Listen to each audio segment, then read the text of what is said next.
Je vous présente aujourd'hui le jeu de l'entraide. Le jeu de l'entraide qui est un jeu de communication et de développement personnel. C'est un jeu qui se joue partout. Ce jeu peut se jouer aussi bien chez vous, au restaurant, avec des amis, en entreprise.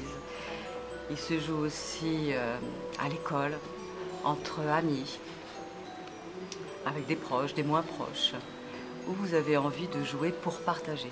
En fait, il s'agit d'un jeu vraiment de communication qui va vous permettre d'avoir un espace-temps pour communiquer au sujet de soucis, de choses qui posent problème à l'intérieur de vous, dans votre vie quotidienne. Et nous avons tous des soucis et nous aimerions souvent avoir des personnes et un cadre de temps suffisant et un espace pour pouvoir partager avec d'autres ce qui nous préoccupe, pour avoir des conseils, des aides, des avis, des suggestions. Alors ce jeu va aider à tout cela. À l'intérieur de ce coffret, il y a d'un côté un livre et de l'autre côté un jeu de cartes. Ce jeu de cartes, il est divisé en deux parties. Des cartes de situation qui parlent de situations limitantes de la vie quotidienne que nous pouvons tous vivre. Ce sont des situations limitantes qui sont aussi bien liées à nos états intérieurs qu'à notre relationnel difficile, qu'à des croyances limitantes et à des pensées qui sont là en nous et qui tournent en boucle. Donc l'idée va être de se servir de ces situations limitantes pour partager avec ce qui est là et avoir en face de nous des joueurs, d'autres personnes qui vont, en fonction de ce que nous allons expliquer, nous apporter des suggestions, des clés, des recadrages en fait de sens, de contexte sur ce que nous vivons pour nous aider à rebondir, à se rebooster à l'intérieur de nous. L'idée avec ce jeu de cartes, en fait, c'est dans un premier temps de tirer au hasard, pour chaque joueur qui sera là, 7 cartes. Et sur ces 7 cartes face cachée, je vais les regarder et en choisir 2. Et je vais choisir 2 situations sur lesquelles j'aurai envie de partager et d'avoir des informations pendant cette partie de jeu. Je vais pouvoir choisir une carte qui concerne ma vie personnelle et ce que je ressens moi. Alors, elle me fait rigoler s'il y a du vécu. C'est la situation numéro 3. C'est le souk ici. Donc la personne explique sa situation qu'elle a décidé de partager. Je range régulièrement, mais disons que tant que c'est pas vraiment catastrophique, je me dis bon, je peux le faire tout à l'heure, j'ai toujours quelque chose de plus important à faire. Une fois que la situation est exprimée aux autres joueurs, les autres joueurs, eux, vont s'intéresser aux cartes propositions. Donc, les propositions sont des cartes sur lesquelles il y a 7 affirmations, 7 clés. Ce sont des phrases toutes positives qui permettent de rebondir, d'avoir des accès à des choses beaucoup plus positives. Il y a donc ici 21 cartes de propositions sur lesquelles il y a 7 affirmations. Donc en tout, il va y avoir 147 affirmations. Donc une fois que le joueur a exposé la situation, les autres joueurs qui deviennent des proposants, ils vont proposer des solutions, des types de réponses. Chacun va tirer au hasard une carte. Par exemple, moi j'ai une proposition qui m'a beaucoup plu de faire, c'est la numéro 38. C'est de te proposer de continuer. Ah, merci. Tu as l'air bien.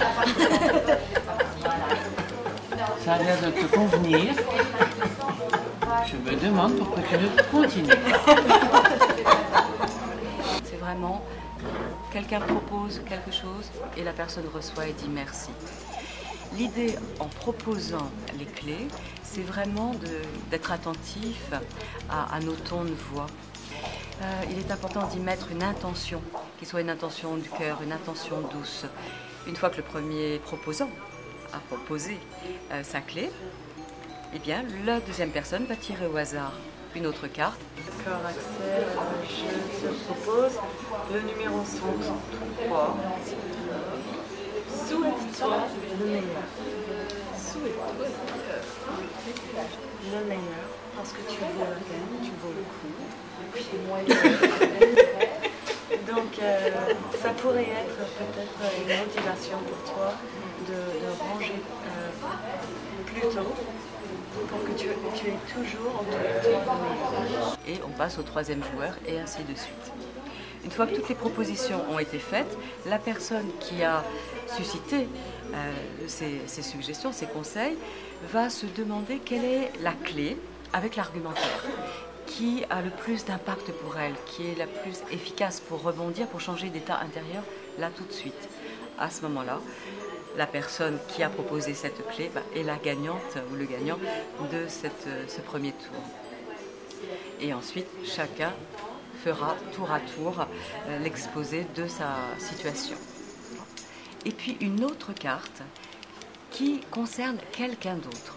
C'est-à-dire que je vais pouvoir, grâce à ce jeu et ce contexte, pouvoir parler d'une situation concernant quelqu'un d'autre qui m'est cher, qui m'est proche, et pour lequel j'aurais bien envie d'avoir des informations, des solutions. Là où je me sens bloquée, par exemple, je ne sais plus comment faire. Donc une fois que le jeu avec les cartes est terminé, il suffit de se reporter au livre. Il y a au milieu du livre un ensemble de questions clés, les questions pertinentes à se poser pour sortir d'un problème, d'une situation qui nous pose souci et pour retrouver des ressources à l'intérieur de nous. Moi j'avais choisi la situation numéro 14 et je dois terminer ce projet et je n'en ai pas envie. Alors, il y a beaucoup de questions là. Elles vont vraiment m'aider à préciser la situation, etc. Donc, d'accord.